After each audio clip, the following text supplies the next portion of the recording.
আমি চাওক যোৱা 2 ডিচেম্বৰ তাৰিখে আমাৰ মাইজান চাহ বাগিচাৰ চাহ শ্ৰমিক ৰাইজে ইয়াত অইল কাৰ্টত প্ৰতিবাদ কৰিছিলে তেখেতলোকৰ স্থানীয় সমস্যাখিনিক লৈ।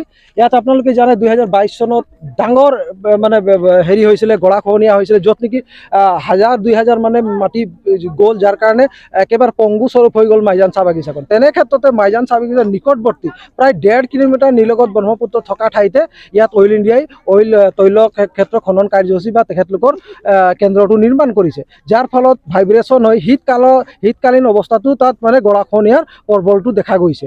গতিকে আৰু ওচৰতে যিখন আমাৰ বিল লাগি আছে, সেই বিলখনত বিচিত্ৰ প্ৰাণী আছে, সেই প্ৰাণীখিনিৰ সংৰক্ষণৰ একো ব্যৱস্থা নাই। তাৰপিছতো মাইজান চাহ বাগিচাৰ বিভিন্ন ধৰণৰ সমস্যা আছে, সেই সমাধানৰ কথাখিনি নাপাতি মানে তৈল ক্ষেত্ৰই নিজৰ মানে মৈমতালিৰে ইয়াত কাম কাজখিনি আৰম্ভ কৰিব লৈছে, যাৰ কাৰণে আমি অতিষ্ঠ হৈ 2 তাৰিখে আন্দোলন কাৰ্যসূচী লৈছোঁ। আৰু আজি তৈল ক্ষেত্ৰত যিখন ৰোড গাড়ী অহা যোৱা কৰে, সেই তৈল ক্ষেত্ৰৰ ৰোডখন আমি পথ অৱৰোধ কৰিলোঁ। আৰু পৰৱৰ্তী সময়ত আজি কৈ আহিছোঁ, যদি আমাৰ লগত গোটেইখিনি সমস্যা সমাধানৰ ক্ষেত্ৰত একো পদক্ষেপ গ্ৰহণ নকৰে, তেতিয়াহ'লে কিন্তু আমি তাত ডাইৰেক্ট পাব্লিক হৈ আমি মাইজান চাহ বাগিচাৰ শ্ৰমিক ৰাইজ হৈ তৈল ক্ষেত্ৰটোতে আমি নিজৰ ফালৰ পৰা তলবন্ধ কৰিবলৈ বাধ্য হ'ম।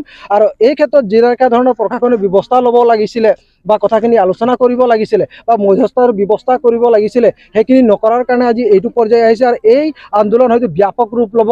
সকলো চাহ শ্ৰমিক ৰাইজ আপোনালোকে জানে, আজি বাগানে বাগানে এইখিনি কথা হয়, এখন বাগান বিপদত পৰিলে অন্য এখন বাগান সহায় কৰিবলৈ ওলাই আহে চাহ শ্ৰমিক ৰাইজ। আৰু এনেকৈ মাইজান চাহ বাগিচাকো মানে আন্দোলনত আহিবৰ কাৰণে বিচাৰি আছে। আৰু হয়তো ইয়াত যদি এইটো তৈল ক্ষেত্ৰই যদি এই ব্যৱস্থা নলয়, হয়তো হাজাৰ শ্ৰমিকে ইয়াত আহি আন্দোলন কৰিবলৈ বাধ্য হ'ব।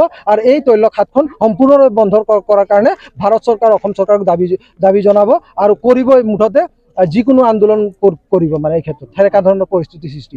আমি অইল ইণ্ডিয়া লিমিটেডে যি আমাৰ মাইজান চাহ বাগিচাত তৈলৰ খনন কাৰ্য চলাইছে, এইটো আমি একো হেৰি কৰিব বিচৰা নাই, কাৰণ আমি সকলো গম পাওঁ যে তেল হৈছে আমাৰ ৰাষ্ট্ৰীয় সম্পদ, গতিকে হওক। কিন্তু ইয়াৰ লগতে সুৰক্ষাৰ দিশতো চিন্তা কৰিব লাগিছিল অইল কৰ্তৃপক্ষই।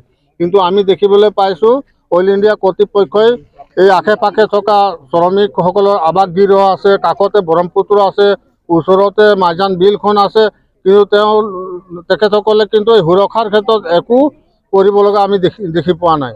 তেখেতসকলে ৰাইজৰ লগত একো আলোচনা বিলোচনা নকৰাকৈ তেখেতসকলে অকল মাত্ৰ মুনাফা আদায় কৰিবৰ কাৰণে তৈলৰ ক্ষেত্ৰখন খনন কৰিবলৈ বিচাৰিছে।